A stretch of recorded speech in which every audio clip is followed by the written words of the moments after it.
persona que pudiera decir gracias, que todo esto está bajo la manga, pero sí me toca compartir experiencias que ustedes seguramente ya han pensado y han vivido en el espacio áulico, en ese campo áulico en donde el docente tiene ese contacto interactivo único con el alumno, que vaya a haber planes y programas de estudio, que vaya a haber estrategias, que vaya a haber lineamientos, pero que finalmente el constructor, el que construye, el que orienta, el que media la enseñanza en el aula, por supuesto que es el maestro docente, que es el puente real entre el conocimiento que se tiene y el que se espera.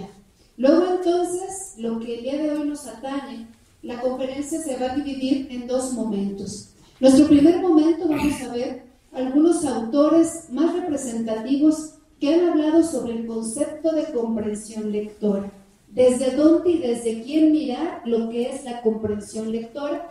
Posteriormente vamos a hablar un poquito de lo que trabaja el programa, particularmente de español, que es el tema de las prácticas sociales del lenguaje, que seguramente muchos de ustedes conocen.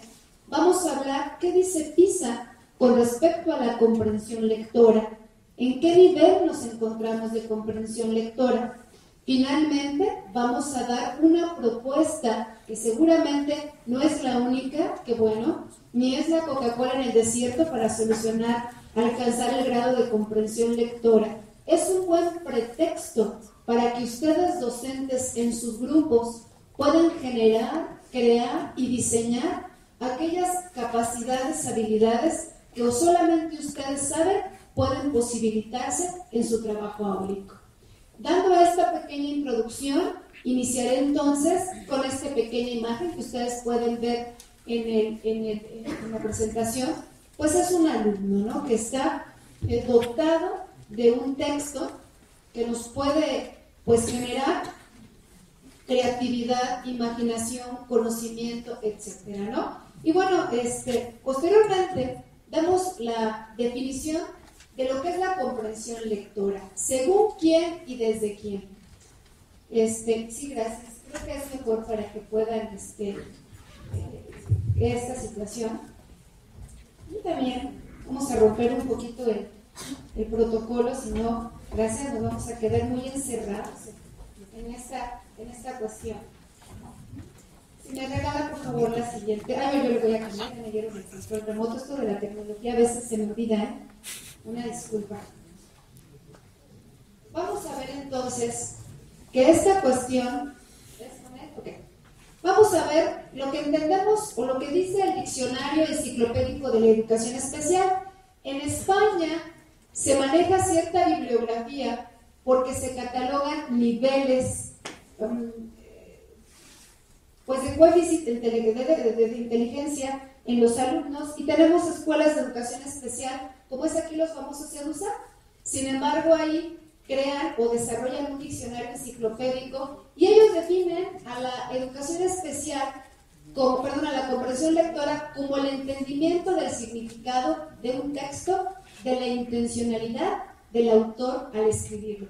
Vamos a empezar a ubicar ciertas categorías, ciertos conceptos que son los que nos van a llevar a deducir nuestro propio concepto de comprensión lectora. Aquí estamos hablando de significado y de la intencionalidad del autor. Bien lo decía el maestro Gustavo en su discurso, por eso le comentaba que él ya había dado la conferencia de lo que es la construcción de significados, ¿no? Luego entonces, la comprensión lectora debe de desarrollar en nosotros, según el diccionario, esa construcción de significados. Por otro lado, tenemos otras concepciones de la comprensión lectora. Nos vamos con Davis. Davis nos dice que memoria de significados de palabras, aquí ya estamos hablando entonces de códigos, para hacer inferencias, seguir la estructura de un párrafo, reconocer la actitud, intención y estado de ánimo del autor y encontrar respuestas en las preguntas. Luego entonces ya no nos estamos yendo únicamente por el código o por la decodificación de significados, ya estamos viendo la estructura, la forma y ese diálogo que el texto nos da entre el lector y el mismo texto. Trevor nos dice que es un conjunto de procesos psicológicos. Ya él se va más al aspecto de la neurolingüística. Él habla más de los aspectos cognitivos, que consisten en una serie de operaciones mentales que procesan la información lingüística desde su percepción hasta su toma de decisión. Es decir, cómo toda la movilidad de saberes, toda la movilidad de habilidades cognitivas se procesan cuando un lector tiene acercamiento al texto. Esta es la definición de estos dos autores. Sin embargo, vamos a manejar a lo largo de la presentación a 4 autores significativos de la comprensión lectora: Casani, Daniel Casani, Isabel Soler, Carney y a Laura Prade, que es una de las más contemporáneas y que pues estamos incluso trabajando a nivel básico, ¿no? Y que tenemos o que es necesario triangular esta información. Casani, ¿qué nos dice Casani? Para Casani es uno de los aprendizajes más importantes, indiscutidos e indiscutibles que proporciona la escolarización. Ejemplo como tal, su definición es tan real que estamos aquí porque la problemática central o el punto central, el tema central es la lectura. Entonces, bien lo dice, indiscutidos, no se puede discutir, e indiscutibles, que no podemos llegar a más y que la educación o la escolarización nos proporciona. Para ello, Casani dice que la lectura implica en el sujeto capacidades cognitivas superiores: reflexionar, analizar, interpretar, sintetizar, reflexionar, la abstracción. Todo esto entra en juego cuando se logra en las capacidades cognitivas superiores. Por otro lado, Casani nos dice que es un aprendizaje trascendental, es decir, que trasciende más allá de lo que nosotros podemos creer. ¿Qué pasa cuando el alumno tiene un acercamiento a un texto en el aula? Toda esa serie de potencialidades que puede desarrollar en él, su forma de pensar, su forma de decidir, su forma de actuar, puede influenciar el acercamiento a un texto. ¿Qué pasa, maestro, cuando estás en la clase de español, en la clase de historia, en la clase de ciencias, en la clase en la que tú estás dando ahí en telesecundaria? Cuando el alumno se encuentra con información nueva, cuando el alumno se encuentra porque el autor te está presentando o te está dando una respuesta a tus dudas, ¿qué pasa? ¿Qué sucede en ese momento? Entonces es algo que trasciende, que puede llevar y movilizar al alumno en la toma de decisiones. Lo decía bien el maestro Gustavo en su discurso, a desarrollar ese pensamiento crítico, que aunque trabajemos en zonas, me voy a bajar, no me gustaría que hubiera interacción, aunque trabajemos en zonas urbanas o en zonas rurales, vamos a ver cómo el contexto influye en la toma de decisiones. Pero definitivamente el acercamiento al texto moviliza no solamente al alumno, moviliza al docente, nos hace pensar, nos hace reflexionar. Y obviamente esto ayuda, según Casani, a un crecimiento intelectual de la persona. Estas habilidades cognitivas se potencializan cuando el individuo se interactúa con el texto, lo analiza, lo reflexiona y hay movilidad de habilidades cognitivas. Por otro lado, Casani dice que para que se desarrolle este proceso de lectura deben de existir ciertos elementos que no están divorciados de la realidad y es lo que vivimos en el aula. Incluso yo puedo decir que lo vivimos hasta, no sé quiénes de ustedes, compañeros maestros, tienen el buen hábito de leer el periódico o una revista de vez en cuando. ¿Habrá alguno que lo haga? Habrá alguien que fin de semana, que es cuando creo tenemos un poquito de más tiempo, si no es que estamos planeando los fines de semana de hacer la planeación docente, ¿verdad? Pero tenemos, nos vemos en la libertad de leer. Vamos a ver que la lectura no es un proceso que se reduce al aula. La lectura es un proceso que podemos, como venimos en el camino, quienes vienen de fuera tenían que leer los letreros para llegar aquí al espacio. Seguramente que ya están conocidos el Hotel del Rey, que pues ya saben llegar, pero hay algunos otros que no, pero nos vemos implicados en el acto de leer. Luego entonces se juegan elementos, ya sea en el aula, o en la calle, o en la vida social, ¿no? Cuando lees el periódico, la revista, un libro, etcétera, ¿no? Por lo tanto, Casani dice que existen elementos que desarrollan ello. Y pues en primer lugar el lector, que es el agente, ¿no? En segundo lugar, él habla del texto, que es el elemento con el cual se interactúa. Y finalmente habla qué finalidad tiene leer. Hay una finalidad muy diferente cuando tú estás leyendo el periódico, es más, hasta para elegir la sección que vas a leer. Los caballeros seguramente se van a la sección deportiva. Muy seguramente algunas mujeres se van a la sección de espectáculos, de moda. Muy seguramente algunos caballeros se van al aspecto político y sabemos quienes nos gusta la cuestión política, también recurrimos. Entonces, ¿qué finalidad tiene la lectura que voy a hacer? ¿Para qué? ¿Qué objetivo persigue? Por eso el docente, dice Casani, en su diseño de estrategias o en su diseño de presentación de lecturas, lo más importante es ver el propósito, la finalidad, con qué fin voy a diseñar, voy a implementar o voy a elegir cierto texto.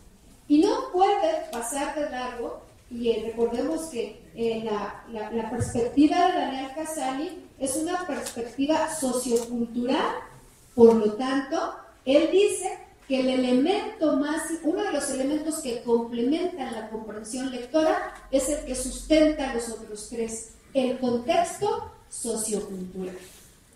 Es determinante en dónde o de dónde el lector, qué le influye, qué ambiente, qué es todo lo que le rodea, qué cultura, su forma de pensar, su forma de interpretar la realidad, le va a ayudar a este desarrollo. ¿Vamos bien, compañeros maestros? Bien, por entonces Casani nos habla acerca de entonces, ¿qué va a ser la comprensión lectora? Lo que acabamos de decir es qué es leer y los elementos para leer. Pero para Casani, ¿qué es la comprensión lectora? Compañeros maestros, cuando yo estaba preparando u organizando esta charla, este diálogo, espero que no se convierta en un monólogo, este diálogo, yo decía, ¿para qué? Muchos dirán, yo estuve sentada de su lado, ¿para qué no van a dar la fundamentación teórica? Es importante que el docente tenga la conciencia de todo lo que puede provocar en el alumno con una actividad. Ya sea lectura de comprensión, ya sea experimento, ya sea razonamiento lógico, matemático, todo lo que el docente tiene en sus manos, así como el de una panadería, el panadero tiene la masa y puede hacer un pan bellísimo, delicioso o quemado y sin sabor, ¿no? Entonces yo te estoy presentando como los componentes que puede tener ese pan, que es la materia prima que son nuestros alumnos, ¿correcto? Bien, él dice que la comprensión lectora es algo global que a su vez está compuesta por otros elementos más concretos. Es decir, la lectura es el intercambio, la interacción que se tiene con el texto en donde te apropias de significados, sí, pero entra para él un juego de elementos más concretos, más específicos. Estos elementos más específicos y más concretos, Daniel Casani les denomina microhabilidades, ¿sí? Que son pequeñas habilidades que se desarrollan en la cabecita, en el cerebro de la persona que quiere lograr la comprensión lectora y que entonces es importante que tú como docente las conozcas, ¿no? Vamos a ver, son 9 microhabilidades que Casani nos presenta. Él habla acerca, vamos bien, ¿verdad? Vamos bien. Él nos presenta la primera microhabilidad, que es la anticipación. ¿Esta habilidad en qué consiste según Daniel Casani? Es la que ayuda a adiestrar el comportamiento ocular para incrementar la eficiencia lectora. Es decir, te llega el texto a tus manos, no te pones a leerlo, te das cuenta qué tan extenso es, qué tan largo es, qué letra tiene, y empiezas a tener esa interacción, ese contacto, y desde ese primer momento el alumno o el lector empieza a desarrollar lo que es la anticipación, ¿sí? Por eso la eficacia o la forma en la que se presenta el texto siempre es importante. ¿Qué pasa en los exámenes para entrar al nivel medio superior? Pasa que cuando los alumnos se dan cuenta que la lectura es con letra chiquita, densa, pequeñita, y además les están preguntando cosas que no vienen ahí, que tienen que interpretar, esa anticipación de la presentación del texto bloquea al alumno. Él dice que qué importante es enseñarle al alumno a que aprenda a conocer la estructura de un texto para que de alguna manera él pueda adiestrarse en el comportamiento ocular, en lo que ve, y no le bloquea. Por otro lado, la forma en la que se presenta el texto es importante, ¿no? Si yo presento, son dos papeles, lo que sucede con el lector y lo que sucede con el texto. La siguiente microhabilidad que nos dice Casani es la memoria. Por supuesto que con el manejo de textos se desarrollan dos tipos de memoria. Tenemos la memoria a largo plazo, como bien lo dice, y tenemos la memoria a corto plazo. La memoria a corto plazo es una memoria que nos permite apropiarnos de palabras, apropiarnos de conceptos tal vez aislados, pero que a la larga se convierte en una memoria a largo plazo. Algunas de las estrategias que en un momento más vamos a trabajar en los talleres, vamos a ver que va a ser necesario el manejo de la memoria a corto plazo para que posteriormente en plenaria, cuando ustedes lo ubiquen con sus grupos, van a darse cuenta que esa memoria a corto plazo, lo que están aprendiendo en el momento, se convierte a largo plazo porque se va almacenando información. Es lo que Casani nos presenta, ¿no? Primero, la memoria a corto plazo nos presenta información escasa. La memoria a largo plazo pues nos va a permitir extraer elementos generales más importantes del texto extraído. Entonces vamos, dos microhabilidades. ¿Vamos bien? Sí. Nos vamos con la tercera microhabilidad, que es la percepción.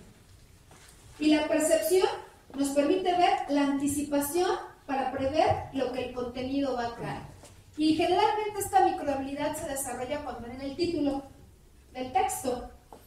Generalmente los alumnos o nosotros, cuando ustedes, compañeros maestros, cuando leen el periódico, ¿qué pasa, no? Leen el título y va, esto es interesante porque es esta percepción. El título me parece atractivo. Entonces, esta habilidad se desarrolla de esa manera para prever el contenido del texto, ¿no? ¿Y qué función tiene un buen título? Motivar al lector a leerlo o no leerlo, ¿no? Así de fácil. Entonces, esta microhabilidad se desarrolla con el título que se presenta en los textos que tenemos, ¿correcto? Se me hace que hay compañeros que viajaron, ¿verdad? Sí, maestra. Sí, todo esto, me comenta la maestra, ahora todo esto se les va a dar en un disco para que lo tengan, ¿no? Todo ese material se les da en su disco, ¿no? Pero si van tomando nota, qué bueno, porque si no, entonces nos quedamos con la memoria a corto plazo. Yo he aprendido, ustedes son maestros, compañeros, alumno que no toma nota, alumno que no digo que haga puntos completos, ¿verdad? Pero yo aprendí en esta vida docente, el que toma nota, aprende. Por eso yo recurro a mi acordeón, ¿sí? Perdón, pero más vale eso que cometer 1000 errores, ¿no? Porque además somos una red. Lo que se hace aquí se reproduce y se reproduce y se reproduce. Bien. Luego entonces, esta memoria nos permite, esta habilidad nos permite tener una predisposición a leer el texto, ¿no? ¿Qué pasa a veces que lees un texto, el título está padre, está interesante, y ya cuando lo leíste, no, nada que ver, ¿no? Entonces, esa microhabilidad, que es la cuestión esta de la percepción, te permite intuir. Y finalmente, cuando llegamos a la autoevaluación, te permite esta microhabilidad ver que efectivamente lo que tú leíste era lo que esperabas o no esperabas. Te permite dar esa valoración. Bien. Por otro lado, habla que la comprensión lectora nos implica la microhabilidad de leer entre líneas, ¿no? Si ustedes se dan cuenta, esta es complementaria con la anterior, ¿sí? Esta nos permite leer con eficacia y con rapidez, saltar de un punto a otro y no buscar la lectura lineal. ¿Qué pasa? Cuando tú lees entre líneas, a lo mejor vamos a ver cómo después Casani habla de dos tipos de lector, el experto y el principiante. Seguramente muchos de nuestros alumnos empiezan a leer el texto desde el principio, ¿no? Algunos de nosotros docentes tal vez ya tenemos cierto desarrollo de habilidades Y entonces empezamos a buscar los párrafos, empezamos a localizar el inicio, el centro, el final, y ya nos complicamos para ver de qué se trata. Eso nuestros alumnos están en un proceso, pero precisamente el reto está que aprendamos a ellos a enseñarles a leer de esa manera. Entonces, a eso podemos decirles a los alumnos, leamos el título, bueno, tal vez eso nos dice el autor, leamos el segundo párrafo, coincide con lo que nos está presentando y aprendemos a leer o interpretar entre líneas. ¿Correcto? Nos vamos con la estructura y forma. Esto de la estructura y forma es lo que yo les decía. ¿Cuántos párrafos tiene el texto? Ver la forma. ¿Cómo está estructurado? ¿Cuántos párrafos? ¿Cuántas hojas? Y vamos a ver que esa estructura le puede dar o no le puede dar significado al lector. Puede ser una estructura atractiva que le motive a seguir leyendo. ¿Qué pasa? Si a nuestros alumnos les presentamos un texto con dibujitos y con imágenes, ya maestra, ya. Si les presentamos un texto con letras pequeñititas, qué aburrido. Aquí nos centramos con muchas situaciones, ¿no? Entonces, la estructura y la forma es algo que nos permite ver cómo está estructurado el texto y nos permite ubicar información de manera explícita. Precisamente es una microhabilidad que podemos o debemos potencializar en el grupo, porque, por ejemplo, para el examen de ingreso a media superior se nos dice, en el tercer párrafo, la oración que se presenta a continuación, ¿cuál es identificar el sustantivo? ¿Cuál es el adjetivo? Perdón, pero creo que cuando leyeron mi ridículo me he dedicado a español mucho tiempo, ¿no? Entonces pero a ustedes que tienen mayor posibilidades, seguramente para ciencias, seguramente para matemáticas, por ello es importante que desarrollemos esa habilidad de identificación de párrafos, la forma del texto, ¿correcto? Sea noticia, sea un cuento, sea una novela, sea un texto científico, ¿vamos? Bien, la siguiente microhabilidad, que es las ideas principales, ¿no? Aquí lo más importante es desarrollar en el alumno, a través de preguntas, a través de estrategias, la localización de las ideas principales. Preguntas generadoras, preguntas detonantes, que posibiliten a nuestro alumno la ubicación de las ideas principales. La siguiente microhabilidad que nos proporciona o que nos sugiere Kazan es la inferencia, ¿no? Es una de las microhabilidades en la que, pues, en muchas ocasiones, el querer adelantar o suponer lo que dice el texto, a veces nos da gusto porque decimos, sí era lo que yo pensaba, ¿no? O a veces, híjole, no le entiendo nada. O sea, por más que le leo, no entiendo, no sé lo que quiere hacer, lo que quiere decir el autor. Entonces, sí es importante el desarrollo porque hay que trabajar los aspectos formales de un texto. Aquí hay que ver la coherencia, la cohesión y la adecuación del texto. ¿Qué tan coherente está el texto? ¿Se usan los nexos adecuadamente? El autor me está presentando un párrafo de presentación, un desarrollo del tema. Aquí entra el manejo de nexos, de preposiciones. Todo ello nos permite conocer la estructura del texto y por eso inferir qué es lo que el autor nos quiere decir o qué es lo que el autor nos está presentando como la temática principal. La microhabilidad octava, que es la que Casani nos propone y que sería la ideal ya cuando estamos en otro nivel de educación, es una lectura rápida y atenta. De hecho, está la fotolectura, ahorita es una de las estrategias donde hojeas el libro y con algunas palabras que tú vas identificando, como que rápidamente te das cuenta de qué se trata el texto. Pero aquí no hay un rato, dice rápida y atenta.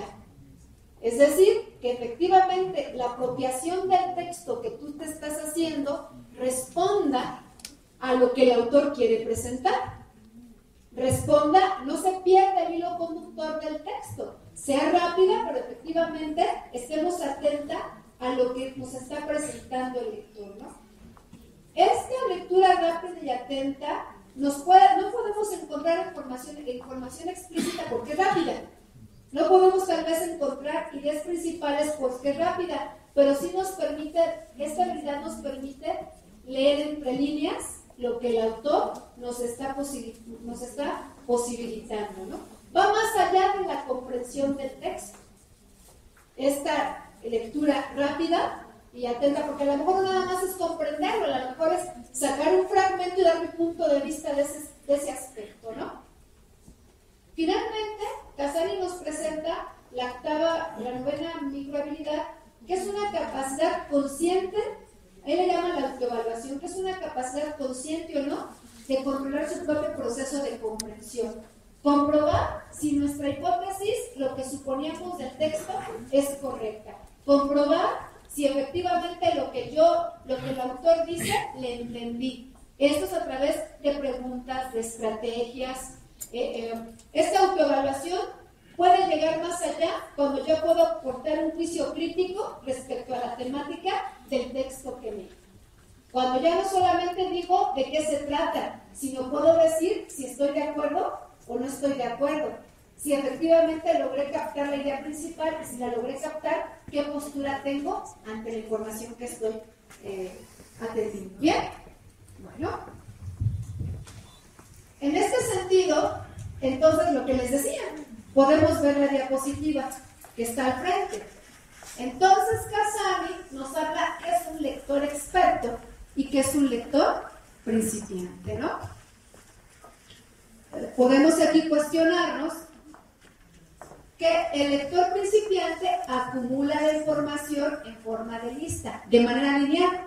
Pregúntale a un chico de qué trató la historia, pues primero nos dice esto, y luego nos dice el otro, y luego finalmente termina con esto. Y a veces se saltan ideas, ¿no? No sé, se me ocurre, están en la clase de ciencias, en biología, les presentan un texto para la célula, y les pueden decir ustedes, a ver, entonces, ¿qué dice el autor que es la célula? ¿O qué dice el texto que es la célula? Y no te dicen eso, empiezan a platicarte de qué se trata o cómo venía presentada la información en la lectura.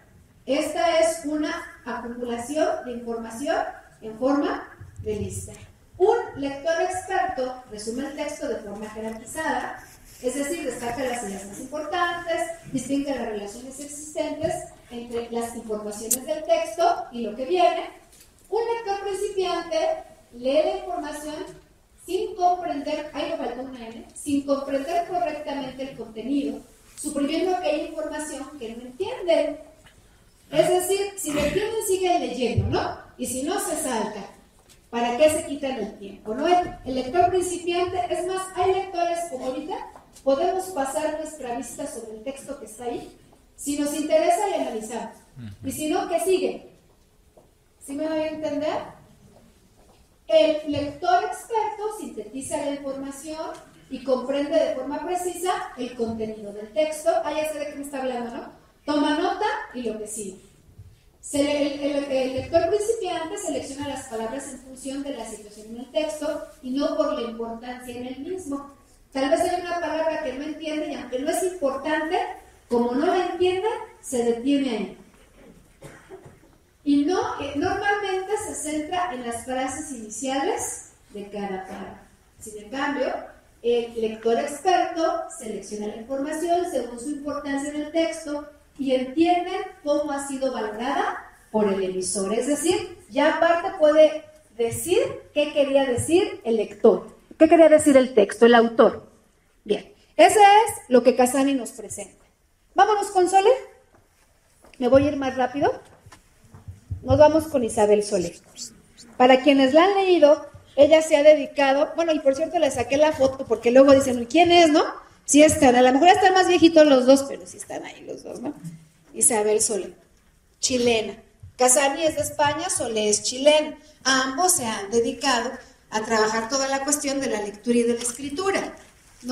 Casani no únicamente habla la cuestión de la lectura, él también aborda temáticas con respecto de la escritura. Ya lo decía el maestro Gustavo en su discurso que nos presentó, que pues un buen lector puede ser un buen escritor, etcétera, ¿no?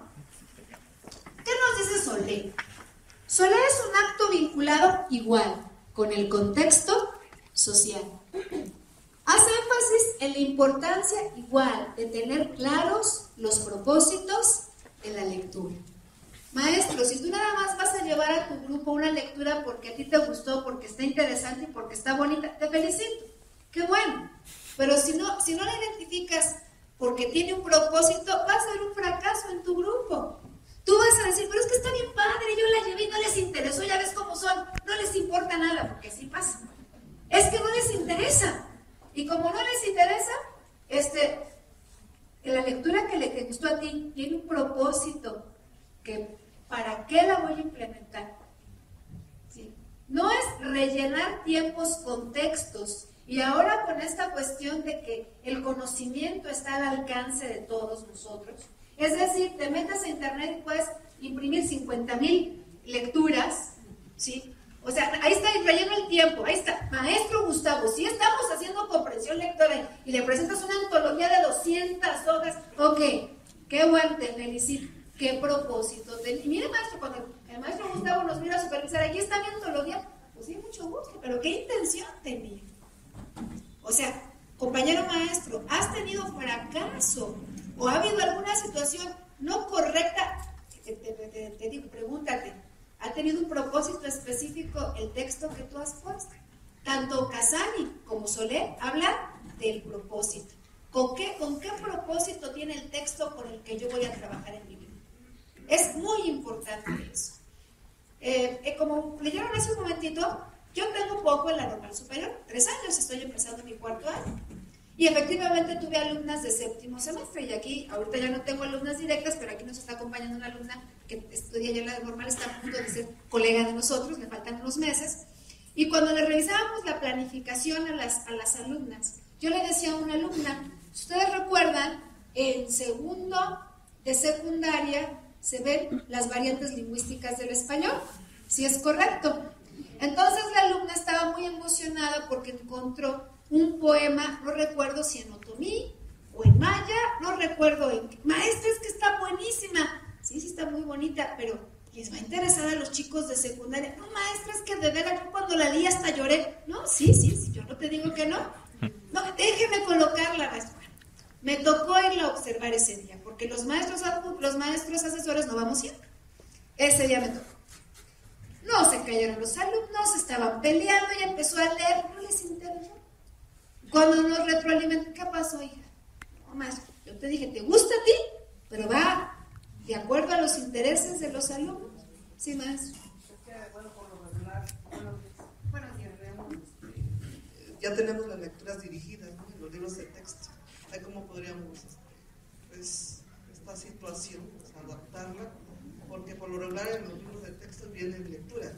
O sea, el propósito está claro, pero sin embargo, yo pienso que está bien lo que usted dice, que debemos iniciar por la motivación del alumno, que al alumno le guste, que le interese. Entonces, ¿hasta qué punto tenemos esa libertad de dejar que el alumno tenga, exacto, pudiera ser la motivación un elemento muy importante hacia ser una estrategia muy buena para desarrollar la comprensión lectora por medio de la motivación.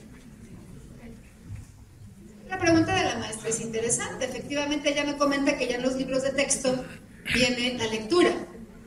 Yo me pregunto, 3 respuestas. ¿Sí leo con antelación yo el texto y me doy cuenta de la intencionalidad que tiene? ¿Conozco a mi grupo? Si conozco a mi grupo y responde a los intereses, ¿la uso? ¿O puedo modificar otra que cubra la intención del texto? Porque la lectura no es para que se la memoricen. El texto la coloca como un pretexto para potencializar o para provocar el aprendizaje esperado. Entonces, aquí yo creo que ya entra el criterio del docente para checar, porque el libro de texto, aunque al país le cuesta muchísimo dinero, y que ha sido un tema político, que el libro de texto con muchos errores, bueno, en educación primaria, yo no sé si pase lo mismo en telesecundaria, ¿verdad? Sin embargo, bueno, yo no sé, yo estoy hablando de otro país, no de México. Yo estoy hablando de Finlandia, ¿no? Entonces sí es importante que chequemos eso, ¿no? El propósito, dice Solé. Maestro, yo creo que pudimos más o menos orientar. Para que enfocar la atención en lo que leemos hacia aquel resultado que queremos alcanzar. Por eso es importante. ¿Qué más nos dice Solé? ¿Qué dice Solé que son los lectores? Maestro, ¿me puede ayudar? A ver. Ejecutamos el acto de la lectura a través de un cúmulo de experiencias y conocimientos que se ponen en juego al interactuar con un texto determinado. Muchas gracias, maestro. Entonces Solé habla del cúmulo de experiencias y de conocimientos.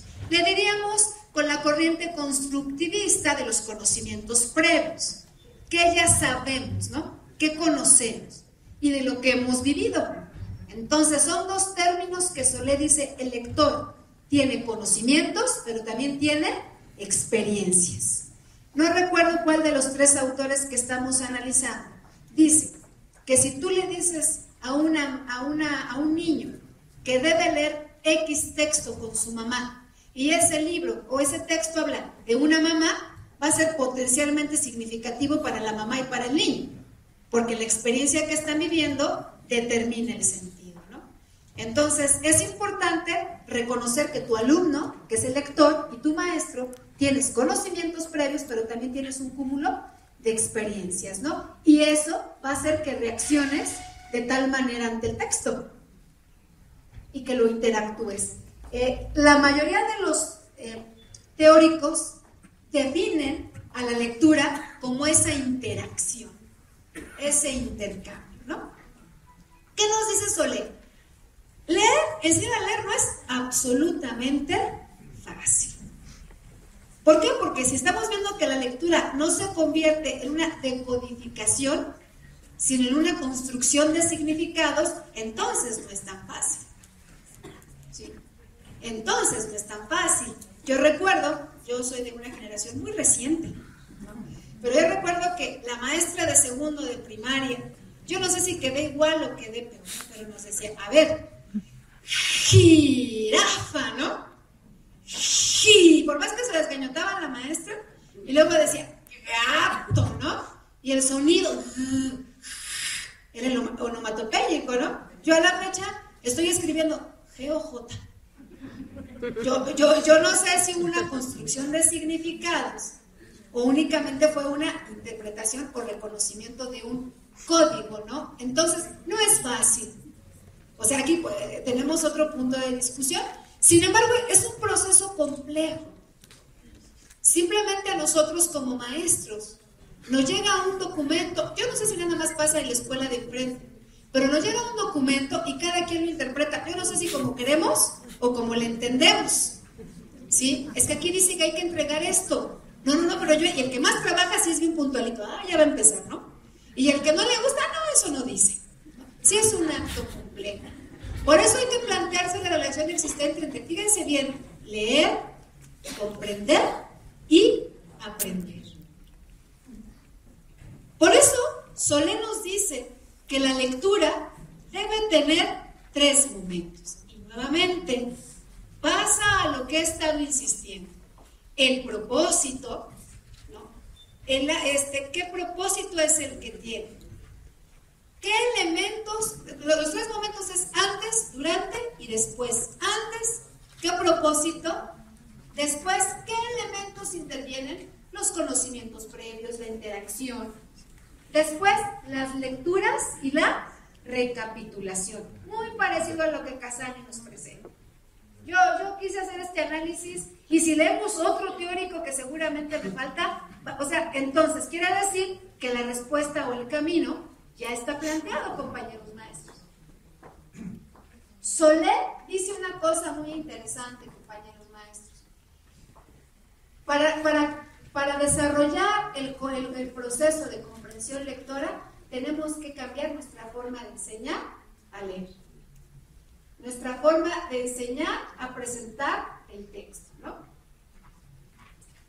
Son los 3 momentos de los que habla Solé, pero Solé dice que estos 3 momentos, a lo que Casani le llama microhabilidades, Solé le llama estrategias. Ella menciona que hay unas estrategias para poder desarrollar la comprensión lectora. Vamos a ver, Solé afirma que... Maestra, ¿me puede apoyar? ¿Qué afirma Solé? En el proceso de la lectura realizamos una serie de actividades denominadas estrategias, que generalmente realizamos de forma inconsciente y que nos permiten interactuar con el texto para, finalmente, comprenderlo. Sí, gracias. Ok, Entonces, ustedes compañeros maestros, lo que hemos hecho ustedes y yo, porque yo también he sido maestra del grupo, que no me digan que no sé. ¿Qué pasa? Ustedes y yo de manera consciente o subconsciente a veces decimos, ¿cómo le hago para que entienda? ¿Cómo le hago? Hoy me disfrazo, hoy no me... No, ¿sí ves? Esas son las estrategias que de manera consciente o subconsciente las hacemos. ¿Cómo sé? Para comprender un texto. Por eso yo hablo de estas estrategias que ustedes ven ahí enfrente, son 5. Casani habla de 9 microhabilidades. Solé habla de 5 estrategias. ¿Vamos bien? Bien.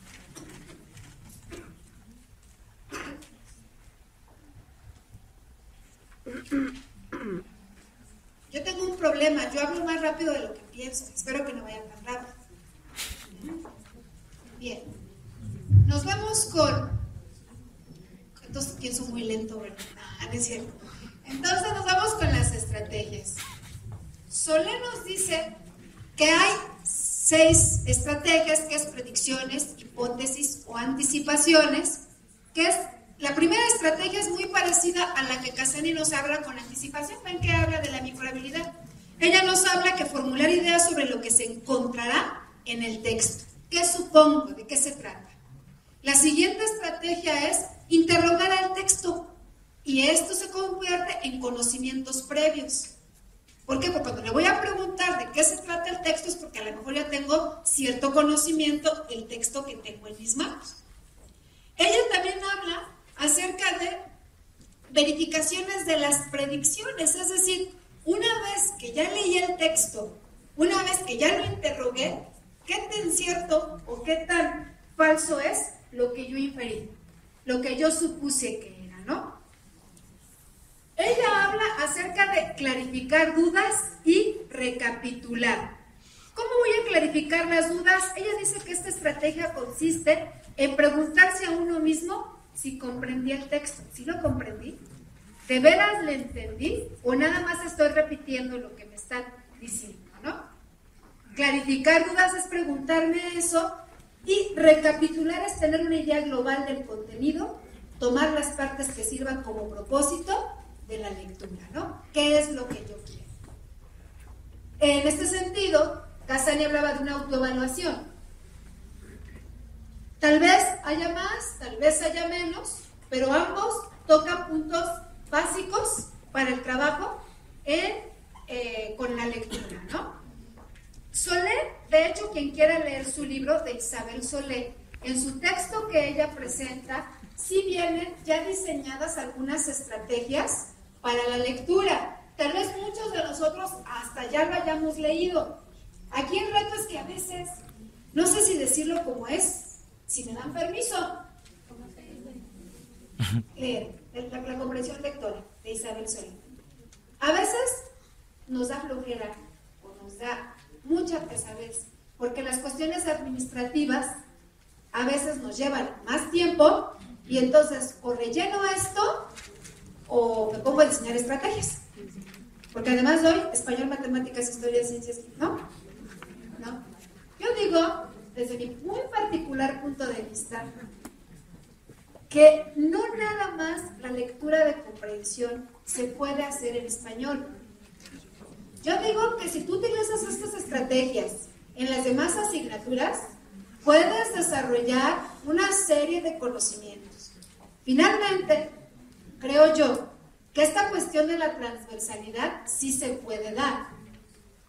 Es decir, yo puedo utilizar un trabajo que me puede servir para español, me puede servir para ciencias y me puede servir para historia y para inglés. Y puede ser un pretexto, el texto. Un pretexto, el texto. Siempre, el texto es un pretexto. Ejemplo, llevo 1 hora hablando de un texto.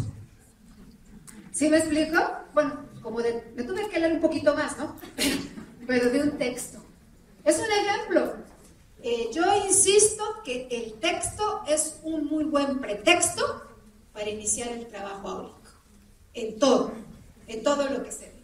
Bueno, estas son las estrategias o algunas de las cuestiones que Solé nos dice. Carney, D.H. Carney. T.H. Carney. ¿Me permites el librito rosa? El de Solé no lo traigo, pero el de Carney es este. T.H. Carney, Enseñanza de la comprensión lectora. Morata es cara, es una editorial cara. Este libro no está en internet, sí hay que comprarlo, pero es un libro muy rico, el de Carney, porque él nos habla no solamente de qué es la comprensión lectora y lo que pretende, que a continuación se los voy a exponer. Él ya nos diseña estrategias, nos da instrucciones y nos dice el propósito. Gracias, Cintia. Se llama Enseñanza de la comprensión lectora, ¿sí? De Carney. Compañeros maestros, para poder hacer algo hay que leer, hay que instruirnos, ¿no? Entonces, sí hay que acercarnos un poquito al texto como pretexto, ¿verdad? Bien, hay un libro de Elena, se me olvidó ahorita el apellido, que así se llama, El texto como pretexto, es argentino. Bueno, Carney nos dice, ¿qué es leer? Fíjense bien. Tratamos de describir un proceso que no se puede ver. Tú ves, cuando yo leo, pues veo que estás leyendo, pero yo no veo todo el juego de situaciones que están pasando en tu cabeza. ¿Cómo lo estamos procesando, no? Él dice que es un proceso que no se puede ver. Por lo tanto, al igual que Solé, él dice que es necesario cambiar la forma de enseñar la comprensión. Si no cambiamos el estilo y la forma, vamos a seguir haciendo lo mismo. Si queremos ser constructores de significados. Él habla de dos posturas. Carney habla de lo tradicional y de lo innovador. Él habla cómo podemos nosotros enseñar para que se repita. Por ejemplo, hace algunos años, el alumno que leía un texto y preguntaba a la maestra, ¿de qué se trató? Bueno, nos dice, y te lo dice como periquillo de qué se trata, pero no te entiende nada, era el mejor. Era el mejor. Hace algunos años, ¿sí? Al menos hace unos 30 y tantos años que yo estudié la primaria, el alumno que leía más rápido y el que te decía como periquito, lo que era el alumno que entendía, el alumno que leía mejor. Pero no, se dejaba un poquito separado esta construcción de significados. Ya lo decía el maestro Gustavo en su discurso, cómo tenemos que aprender a esta construcción de significados. Y se convierte en complejo, como lo dice el autor, desde que vemos cómo cada lector tiene su historia, tiene su propio contexto, tiene su propia forma de interpretar la realidad, tiene su propia forma de leer al lector. Pero siempre existe un punto que nos debe de unir. Bien, ¿qué más nos dice entonces Carney? Carney habla de que la lectura es un proceso. Vimos entonces que Casani nos habla de microhabilidades. Vemos que Solé nos habla de estrategias. Y vemos que Carney nos habla que es un proceso. Carney dice que es un proceso que se deben de considerar estos 6 aspectos. Primero que nada, Carney nos dice que se debe considerar el rol del lector. Es decir, ok, mi lectura tiene este propósito, perfecto. ¿Cómo quieres que sea tu lector? ¿Su rol que sea receptivo o activo? ¿Sí me explico? Eso es lo que él dice.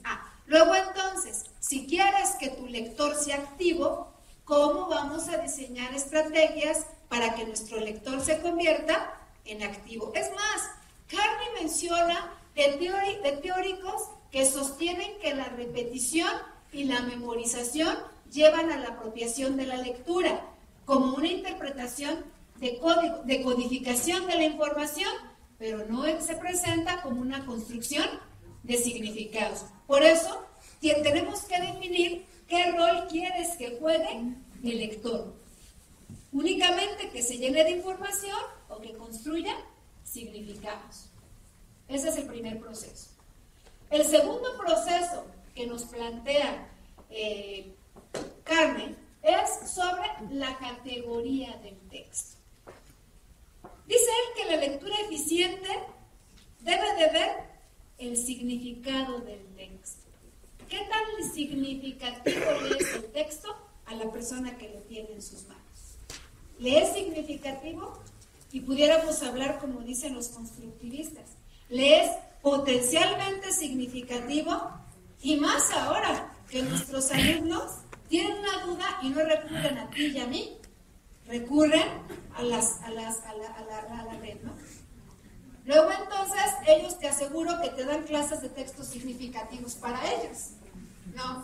Entonces nosotros, es lo que dice él, por lo tanto, coincide con el principio, o sea, el texto que es tan significativo que el alumno puede coincidir con lo que el texto le está presentando, puede identificar lo que el autor quiere decirle. Por eso dice Carmen, qué importante es ver la categoría del texto. Es importante ver que el texto también va a estar influido por el contexto. Él también dice lo mismo. La significación o no significación del texto va a depender también del contexto, ¿no? También dice, entonces, este segundo rol es identificar el tipo de texto, tomando en cuenta el contexto y que sea un texto completamente significativo y que esté lleno de significación para el lector. ¿Sí vamos bien? Sí. Así como que es una vacuna de información, ¿verdad? Y luego no vaya a pasar como en Estados Unidos, ya no se van a querer vacunar porque les puede hacer daño, ¿no? No está ahorita esa noticia que muchos niños no se vacunaron, por eso es sarampión, porque se creía que hasta autistas se podían hacer los niños, entonces no vaya a ser que digan otra vez teoría de la comprensión lectora, ya digan ni varias porque es lo mismo, ¿no?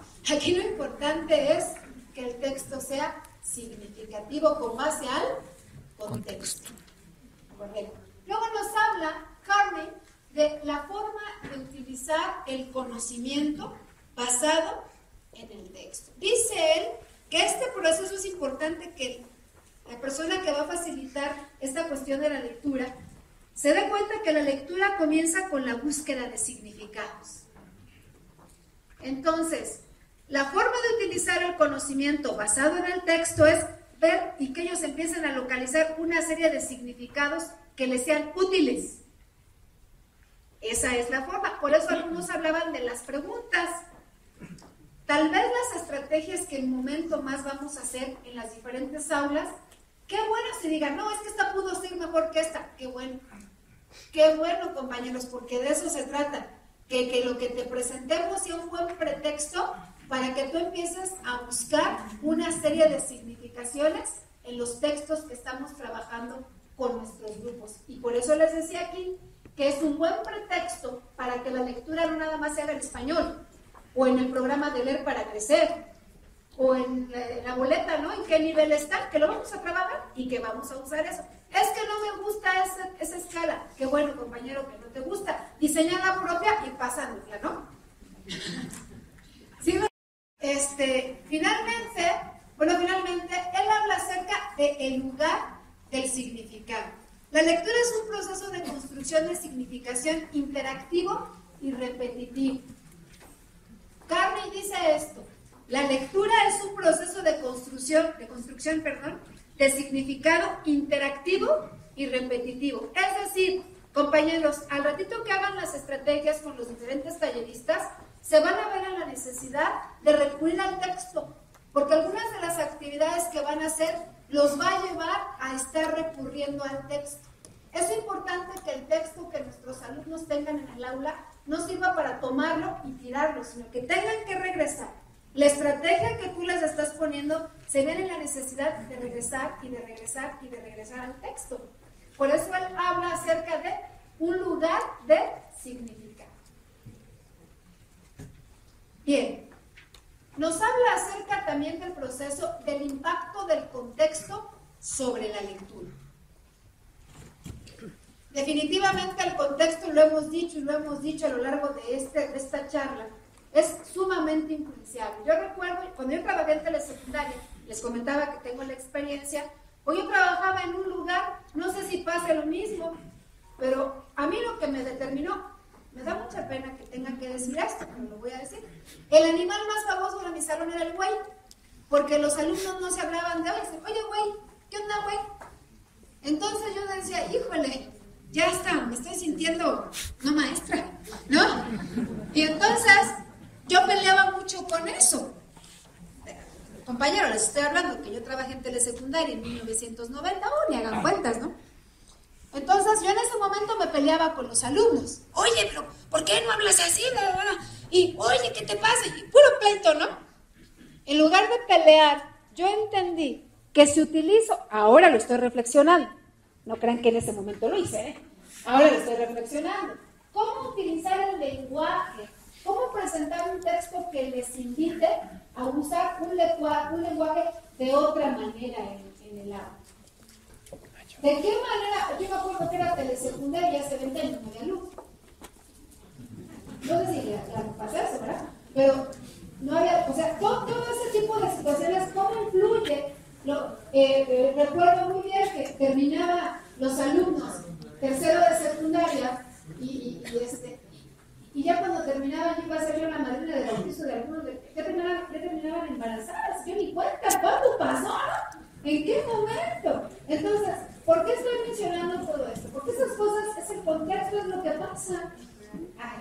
Cuando yo voy a identificar un texto, o sea, ¿qué potencialmente puede ser o no ser la lectura o la lectura? Yo no digo que para que no se casen o para que no tengan hijos o para que dejen de decir, no. O sea, ¿cuántas movilidades pasan con el texto considerando el contexto? Si tú te vas a poner a hablar de ciertas temáticas que no tienen nada que, o sea, o vas a abordar desde una perspectiva donde no hay nada de interés, vas a perder tiempo. Y vas a decir que tus compañeros, tus alumnos, los de siempre, ya sabes, Juanito como siempre, le vale, ¿no? Porque así pasa. Entonces, el contexto hay que incluirlo, hay que considerarlo, hay que contemplarlo, ¿no? Preverlo. También la influencia del objetivo del lector. Qué importante es este aspecto, ¿no? ¿Qué tan importante es la influencia del objetivo del lector? ¿Tiene interés de leer? ¿El objetivo sí es importante para el lector o no le interesa? O sea, te interesa a ti que lo diseñaste, pero ¿qué objetivo tiene para él? ¿Le persigue? ¿Le es interesante? Seguramente algunas de las lecturas que ustedes van a abordar al ratito en sus grupos van a decir, no, estaba mejor esa, que bueno, elige o construye la que tú consideres que pueda aportar más, la que pueda dar más. En este sentido, quiero comentar entonces que Carney hace la diferencia entre lo que es y entre lo que puede ser. Es el proceso que él presenta, que él dice, y vamos a pasar entonces con la cuarta persona que le sigue aquí vamos a trabajar, que es Laura Frank.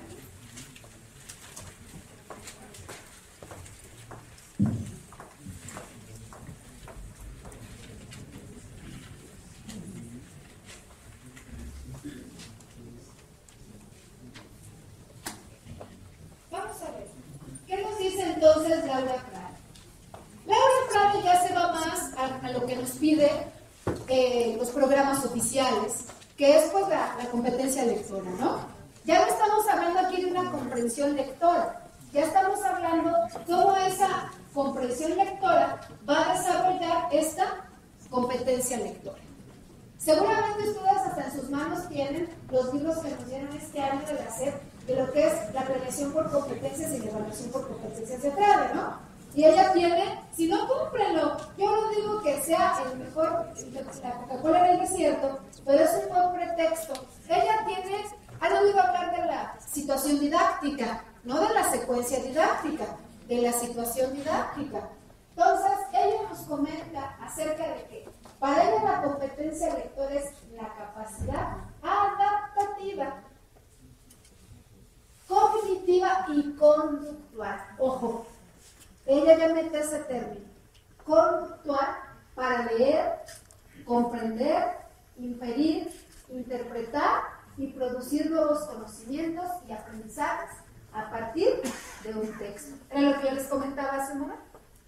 Y si ustedes checan, comprender, inferir, interpretar y producir, son algunas de las microhabilidades que tanto Casani como Solé nos presentan.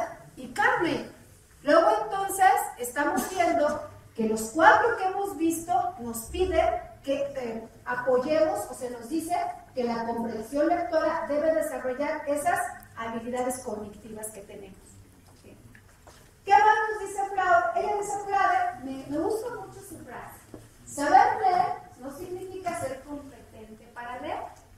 Es algo así como la decodificación de significados, como A, B, la A con la B, A, ¿no?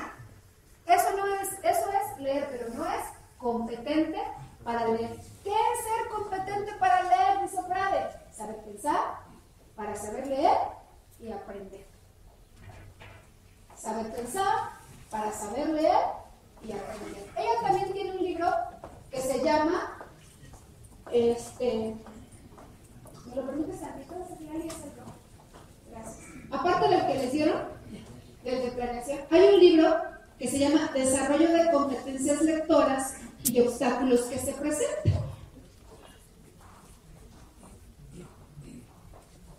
En este libro ella también presenta esta frase. ¿Ahí tiene esta frase? Saber leer, saber pensar para saber leer y saber aprender, ¿no? Ya vamos a terminar, compañeros maestros. Esta parte, porque luego ya van a hacer, ¿ok? Paciencia, mucha paciencia, compañeros. Ella habla que la comprensión lectora es una competencia general que maneja el plan de estudios oficial. Ella dice que comprende un texto y lo interpreta de manera literal, o sea, tal como lo dice, y literaria, es decir, que emplea metáforas, hace analogías, y es más, aquí le faltó a ella, pero yo podría decir que hasta da un juicio crítico, ¿no? Por ejemplo, Carmen habla de que todo ese proceso que les acabo de mencionar es para convertir a un lector crítico, esa postura crítica, ¿no? Dice aquí o científica, y se forma un juicio de la lectura a partir de sus propias, ahí está, convicciones personales. ¿Qué nos decía Solé? Experiencias. Frade nos habla de convicciones personales. Yo no digo que los textos que presentemos siempre tu alumno esté de acuerdo, o tú estés de acuerdo. Al ratito vamos a ver una de las estrategias, cómo se nos presenta una noticia, y no que vamos a decir que como la presenta el autor, es como tú estás de acuerdo, sin embargo la estás leyendo. ¿Sí? Y conocimientos previos. Igualmente, Frade nos habla, al igual que Solé, que es cúmulo de experiencias, pero también de conocimientos previos. Por eso se manejan los famosos indicadores de desempeño. Ahora, yo quise presentar los indicadores de desempeño que vienen como lo que dice PISA con respecto a la comprensión lectora, y puse con rojo lo que nos dice cuáles son los indicadores que nos muestran el desempeño del lector, en qué nivel se encuentra el lector. Si ustedes se dan cuenta, es localiza, jerarquiza, interpreta, infiere, identifica y argumenta. Perdón, se parece mucho a las microhabilidades, a las estrategias y al proceso que nos presentan los autores. Dice que un lector competente localiza en textos amplios la información que necesita, jerarquiza la información que necesita, la clasifica de acuerdo con sus necesidades, interpreta el texto que lee de una manera convencional y no convencional, o sea, o está bien o está mal, o a su favor o en su contra. Infiere nueva información escrita en el texto, identifica la intención del lector, se forma una opinión sobre la información en el texto y de su propia evaluación.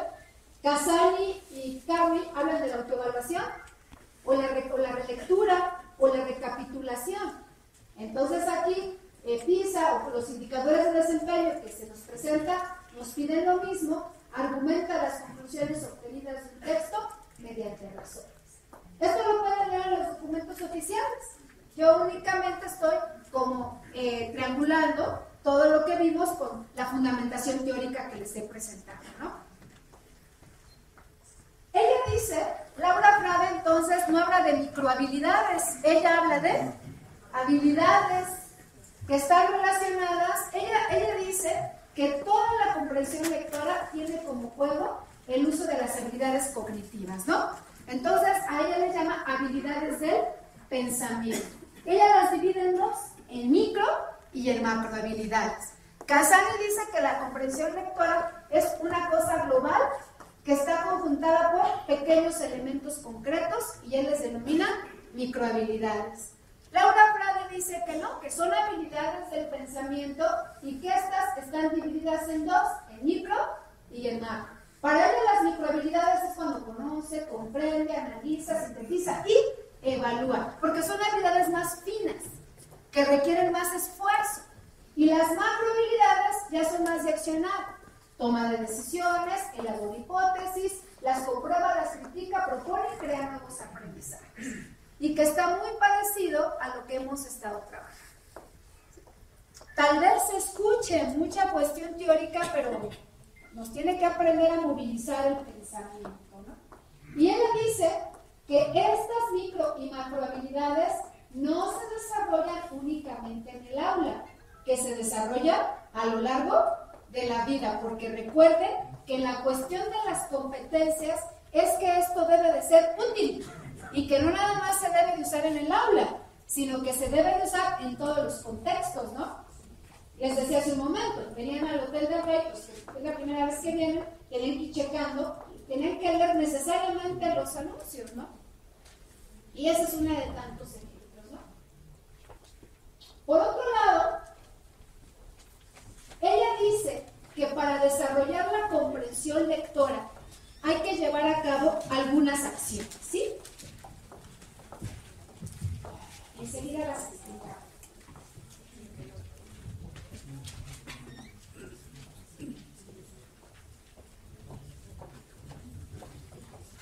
Ella dice que estas acciones consisten en 5. Detectar en qué momento lector está el alumno. Hace un momentito presenté los niveles de desempeño. Ella propone que ubiquemos en qué nivel de desempeño se encuentra mi alumno. En la boleta que dan, creo que viene algo así, ¿no? Algo así, la hoja de evaluación, ¿verdad? Denles una boleta, gracias por referirme. En el reporte de evaluación. Técnicamente, aún ustedes sí, pero realmente es la forma en la que salió el alumno, la medición, la valoración del aprendizaje. Ella dice que hay que detectar en qué momento lector está el alumno, y aquí es necesario, ya que mapeé en qué momento se encuentra, de qué manera voy a intervenir. Acuérdense que Solé habla de estrategias, ella le llama, Frade, plan de intervención. ¿Y qué tipo de intervención es la que voy a dar? ¿Qué estrategia es la que voy a utilizar? ¿Qué microhabilidad es la que necesita fortalecer el alumno? Para que vayamos triangulando la información, ¿no? Ella también dice que es importante la presión social. ¿Cómo? Generalmente, cuando un alumno lee en la ceremonia y lee mal, no vuelve a leer. Del nervio. ¿Pero por qué se siente mal? Por la presión. Ella dice que la presión social se puede convertir en un buen pretexto, yo digo, o un buen pretexto para construir o para destruir la cuestión esta de la lectura, ¿no?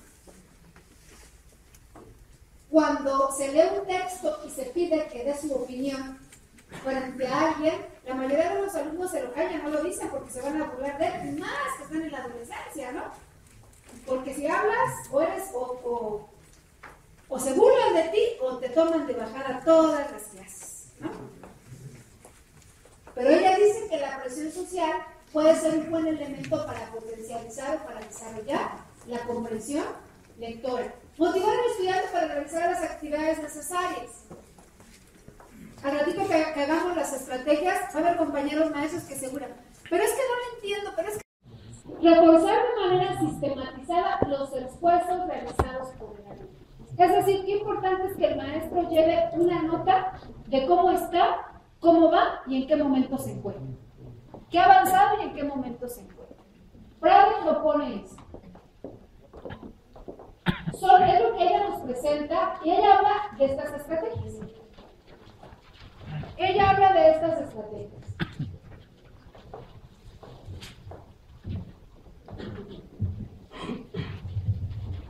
Cuando yo estaba organizando esto, dije, a veces es que no sé cómo hacerlo, decimos, ya me quebré la cabeza. Bueno, pues yo te estoy presentando una serie de situaciones que te ofrecen los autores.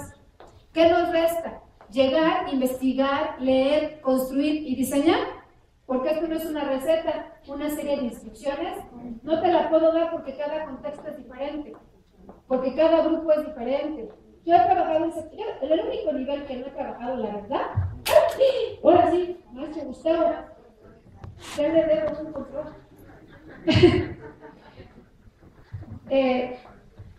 En el único nivel que no he trabajado ha sido en primaria, pero he trabajado en preescolar, en secundaria, en media superior y ahora en superior.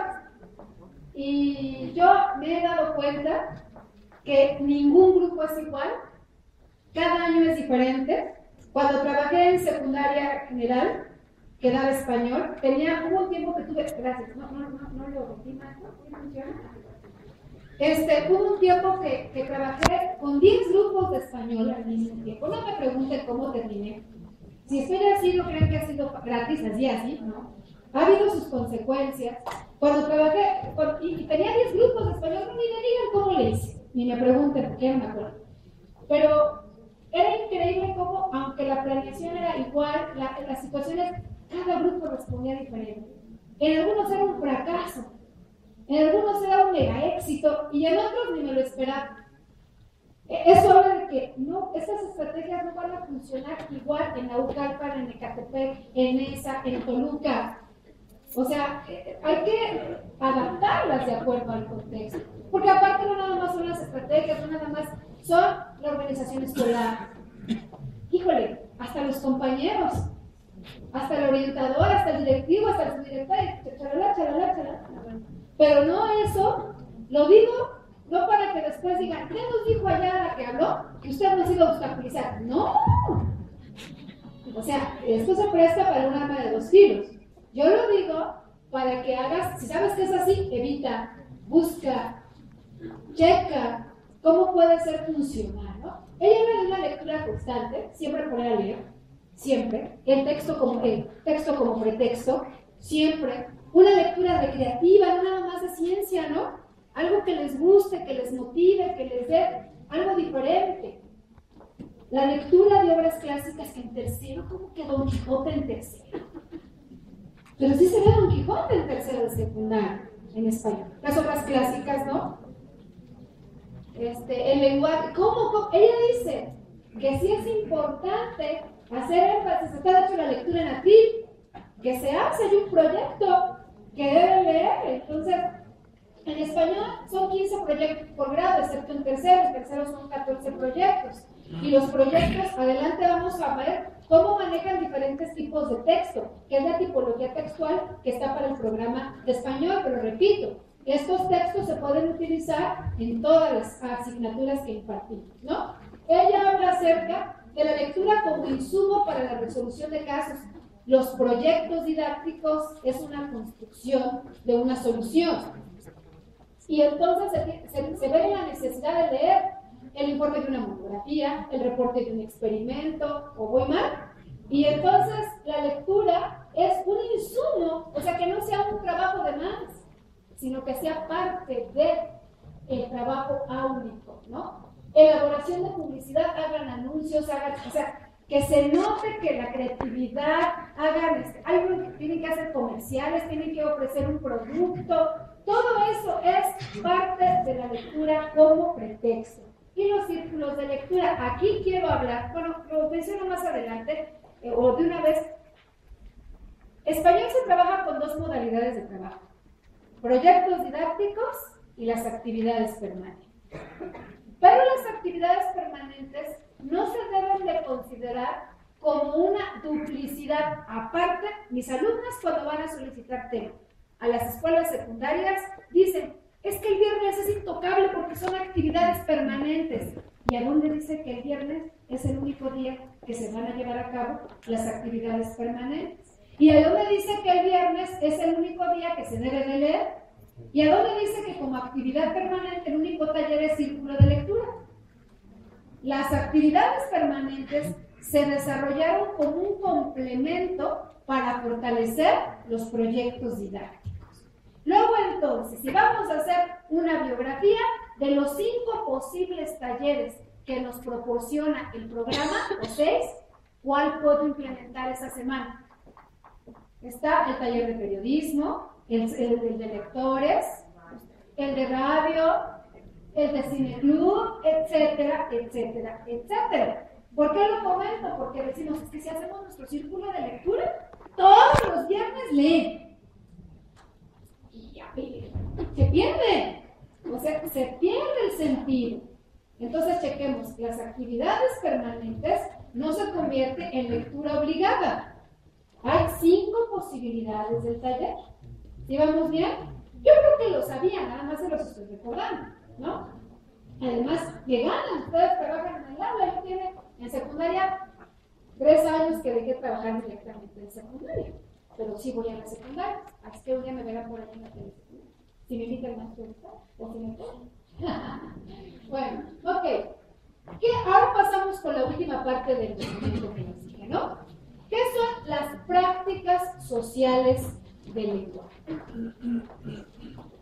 Bueno, en este afán por querer llevar un sentido más, hacerlo más sociocultural, se manejaron los contenidos de trabajo en español por prácticas sociales. ¿Qué son las prácticas sociales del lenguaje? Es el vehículo, porque son los diferentes medios que tiene de interactuar el alumno y es el vehículo para llevar el aprendizaje al aula. ¿Estamos bien? Entonces, son los diferentes modos de aproximarse a los textos escritos, porque bien pueden leer en la calle como pueden leer en el salón de clases. ¿Sí? Por eso son las prácticas. ¿De qué manera practican en la vida social? ¿Cómo emplean, cómo usan el lenguaje? De manera oral y de manera escrita. Corríjanles a sus alumnos la ortografía en la carta de amor que le mandan al novio y cuánto que aprenden. No se la quiten y se la rompan en la cara. Yo hice por ahí un proyecto que no he podido concretar, me confieso, es un artículo que escribí que no publicaron, en donde yo propongo que una práctica social del lenguaje sea a través de las redes sociales, porque los alumnos interactúan todo el día más con las redes sociales que con sus papás y con nosotros. Y las redes sociales entendemos por Facebook, WhatsApp. Son poquísimos los que lo tienen por ahí, está bien, pero son la minoría. Yo digo que la cuestión de la práctica social de las redes sociales, la lectura y la escritura, el maestro puede hacer mucho si lo puede organizar y planear. Yo propongo en ese artículo cómo a través del Facebook, entre ellos, pueden dar una lectura a alguna idea que están transmitiendo por ese escrito y cómo pueden corregir la cohesión, la coherencia y la claridad en el mensaje. Y la ortografía se ha hecho. No lo he concretado, lo tengo ahí en el tintero, pero yo sí estoy segura que el uso de las redes sociales es una práctica social que se puede llevar al aula. Estoy completamente, si nosotros, compañeros, si en este momento les dijeran, guardemos todos el celular y lo depositemos, ¿no? Pero se empiezan a levantar los cabellos, ¿no? Bueno, entonces, esto lo dice Laura Prada, ya terminé con los teóricos, esto lo dice el programa de español, ¿no? Ellos dicen que hablar de ellos, transformarlos, interactuar con los textos y a partir de los textos. Bueno, a mí me pasa que cuando yo trabajaba en secundaria con mis proyectos didácticos, cuando yo usaba los textos que a los alumnos les interesaban, hasta yo disfrutaba la clase. Hasta no se me hacía aburrida. Y cuando imponía, ya quería que se terminara la clase. Ya, vámonos. Pues en el caso de ustedes son de 8 a 2, ¿no? Yo tenía 50 minutos, se me hacían los 50 2 horas. Igual, ustedes tienen que diseñar para que se les vaya las, ¿cuántas horas? 6 horas. Lo mejor que se puede. Porque terminan viviendo en su salón. Les digo que yo ya vivía ahí. Ya fui vecina de ustedes, ¿no? ¿Qué son las prácticas sociales del lenguaje? Entonces es la manera en que se organiza y se trata la asignatura. Debido a que se utiliza como vehículo. Ya les dije, ¿no? las prácticas sociales, permiten que los temas, conocimientos y habilidades se incorporen a contextos significativos. Por eso digo lo de las redes sociales. Por eso digo que aprendamos a escuchar un poquito más con nuestros alumnos. No que seas un alumno más, porque sí me he topado es que con los alumnos, si nos vamos a jugar y nos vamos a vestir, no se trata de eso, nada más. Permiten que los temas, conocimientos y habilidades se incorporen a contextos para los alumnos, lo que facilita recuperar los usos sociales del lenguaje. Entonces, cuando tienen una solicitud de empleo, van a escribir de manera clara, correcta. Cuando leen un instructivo, van a tratar de interpretar las indicaciones y finalmente van a lograr el objetivo del instructivo, ¿no? Porque cuando leen el examen van a entender las instrucciones del examen y lo van a contestar porque es que yo entendí que era esta columna con esta. No hay una comprensión lectora asertiva. ¿Sí me explico? Entonces, este es el buen pretexto de las prácticas sociales. Ok. La implementación en el aula de estas prácticas sociales del lenguaje se forma por medio de los proyectos didácticos, ya les sigue, y las actividades permanentes. Ya me detengo aquí porque lo expliqué hace unos minutos, ¿sí? Ahora, vamos a ver que el Instituto Nacional de Evaluación Educativa en el 2010 nos dice que es no la comprensión lectora, la competencia lectora. El INE nos dice que es la capacidad de un individuo para comprender, emplear, reflexionar e interesarse en los textos. Es decir, cuando evalúan a tus alumnos, van a ver qué tanto está desarrollada su comprensión lectora, si logra eso. Si comprende, si reflexiona, si emplea y se interesa en el texto. Vemos también, esto lo pueden encontrar en el documento del INE con respecto a la comprensión lectora. También nos damos cuenta que PISA habla de la competencia lectora. Para PISA la competencia lectora, siempre que hablamos de competencias, es un conjunto de habilidades o conocimientos, etc., ¿no? Aquí nos dice que es la capacidad de un individuo para comprender, emplear información y reflexionar. Y es ahí donde nuevamente México salió por los últimos lugares. Es ahí donde se implementó la reforma en el 2006. Bueno, yo hasta, como lo leyeron, fui facilitadora de la reforma y si es cierto hay que cambiar los modos y las formas y no lo hacemos bien y educación tradicionalista y shalala. Ok, entonces vamos a cambiar y vamos a hacer foros consultivos y vamos a hacer, y se hace la reforma en el 2006 y resulta que nos vuelven a evaluar en el 2000. ¿Cuándo fue la última vez de PISA? ¿10? Nos van a evaluar en el PISA y wow, México en lugar de subir, baja.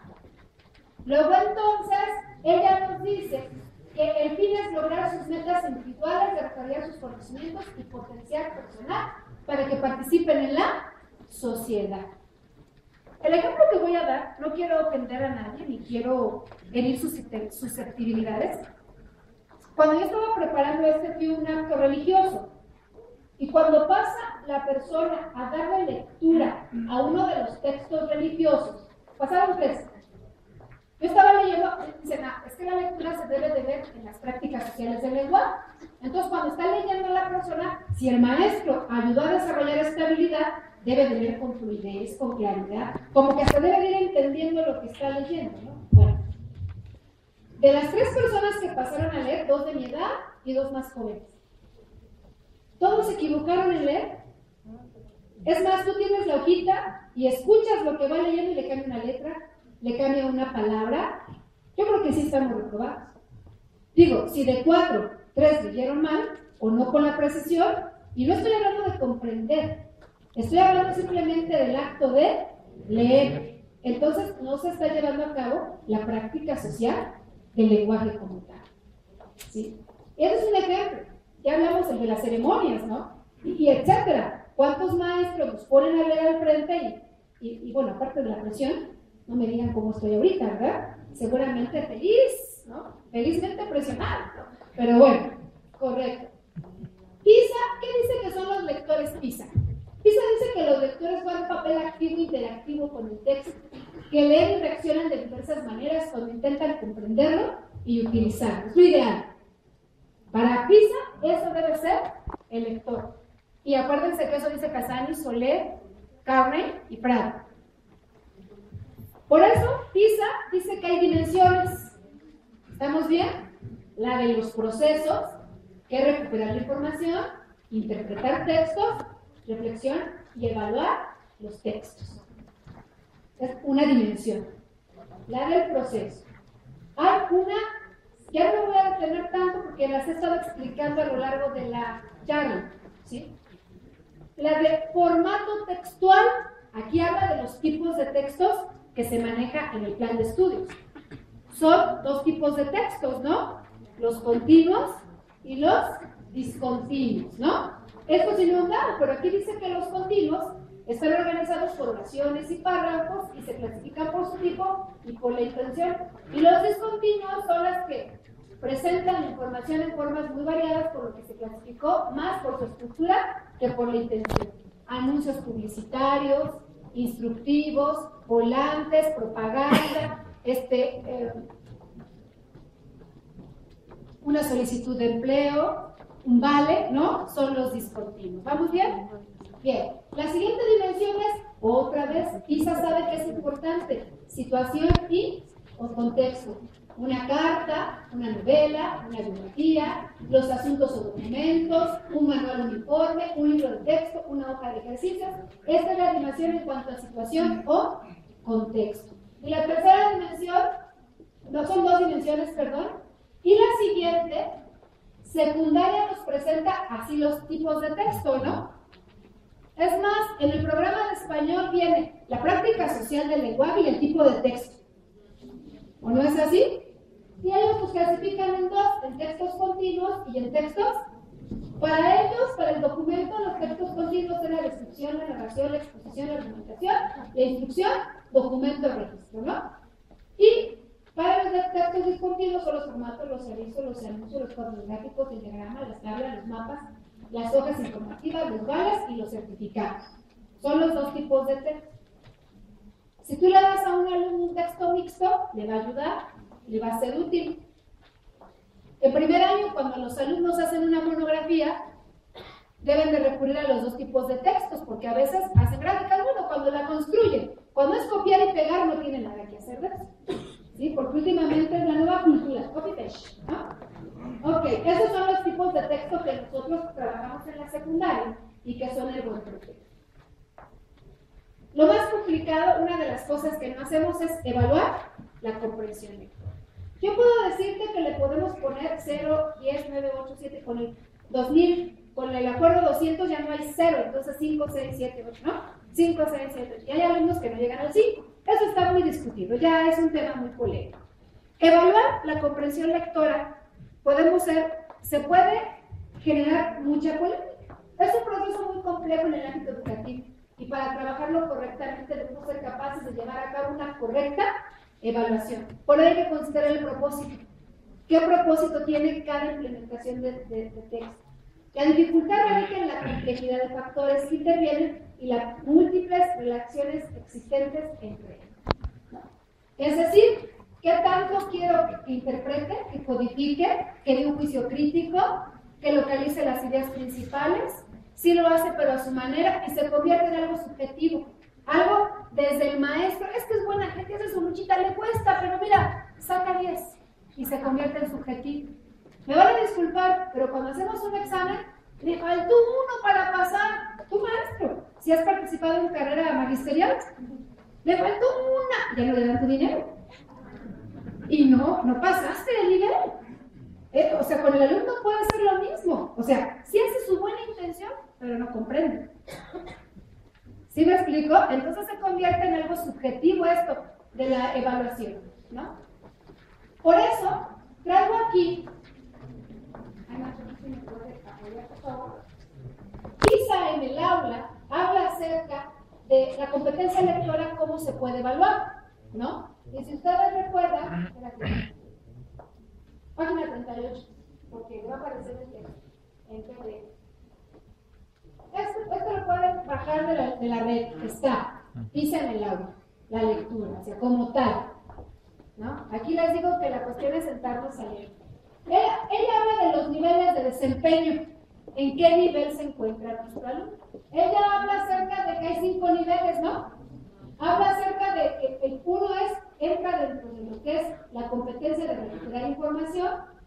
Otro, así mejor, maestro, no hay problema. Otro sobre lo que es la interpretación de textos, reflexión y evaluación de los textos, ¿no? Son como las 3 áreas.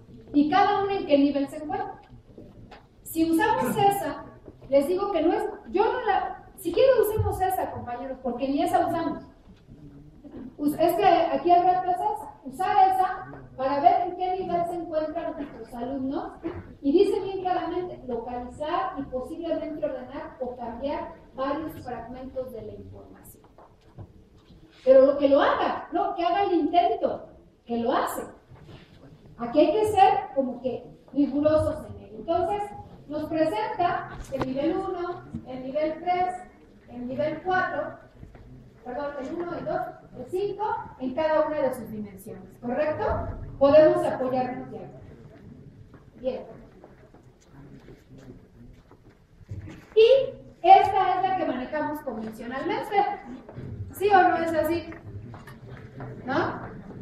Nivel, ¿en qué nivel se encuentra? Requiere apoyo, se acerca al estándar o avanzar. Y son todas las cosas que se pueden lograr. Hoy vamos a hacer un ejercicio con las estrategias, tratando de autoevaluarnos con ese, o de evaluarnos con él. Nosotros mismos, ¿vamos a empezar? Sí.